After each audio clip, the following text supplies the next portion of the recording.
Hi, it's Jock again with another urgent cultural update, and this time it is kind of urgent because there's a big deal, a big fundraising campaign regarding Ai Weiwei's art installation on Alcatraz Island.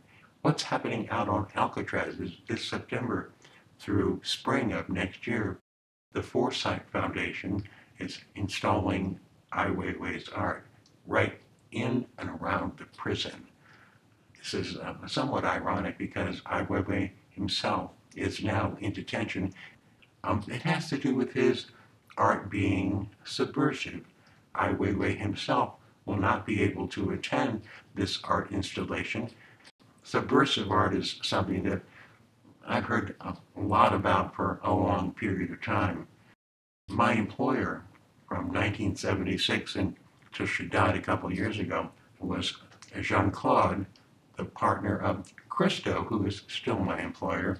Back in 1976, when Christo and Jean-Claude were working to get the approvals necessary for running fence, Jean-Claude used the term subversive art. She used it a lot. It's one of the things that attracted me to the couple. Her intention was to say that Christo's art was subverting the definition of fine art, to say that a 24.5-mile-long fence through Marin and Sonoma counties should be considered a work of fine art. Ai Weiwei's subversive art is an altogether different kind of subversive art in that it seeks to question or challenge the Chinese government. It may be important here to define the word subvert or subversive. It's based on the Latin and it means to turn from below or to turn from beneath or underneath. It has to do with turning people's opinions regarding authorities, like governments. Ai Weiwei's art, they're immersive, metaphoric poems, sometimes twisted or ironic or humorous poems about the difference between what has really happened and what the Chinese government is reporting to people. One of the artworks that got him in trouble was his collection by Twitter, tweets of how many people died in a remote series of earthquakes. The government said very, very few people, and as people tweeted photographs, it turned out there were many, many thousands of dead. This ceiling sculpture by Weiwei, this is made out of thousands of dead children's school backpacks, the backpacks they used to carry their books to school.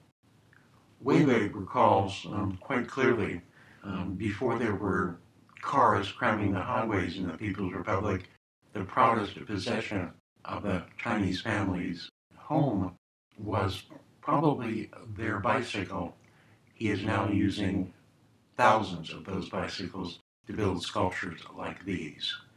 This work is called River Crabs, and it's really a comment on the Chinese government's censorship of the internet. The Chinese word for river crab is a homonym of the word harmony, which is what the Chinese government is calling their internet service, harmonious. Here's how that word is said in Mandarin Chinese. 和谐,和谐.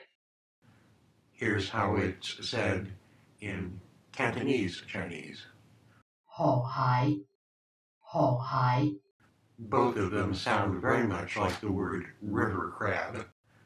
The Foresight Foundation needs your help.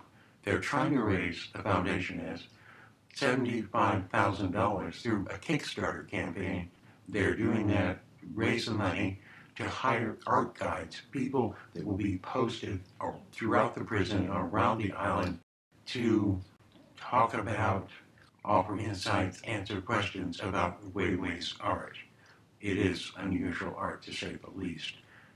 I'm asking you to go to the foresight.org website, then click the Kickstarter button at the bottom of the page and help out in allowing this man's art to be shared more fully with people in this country.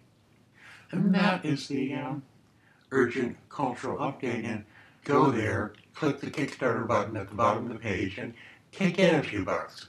You know, $10, $5, or, 1,000, whatever you can handle. It'll all add up. See you next week.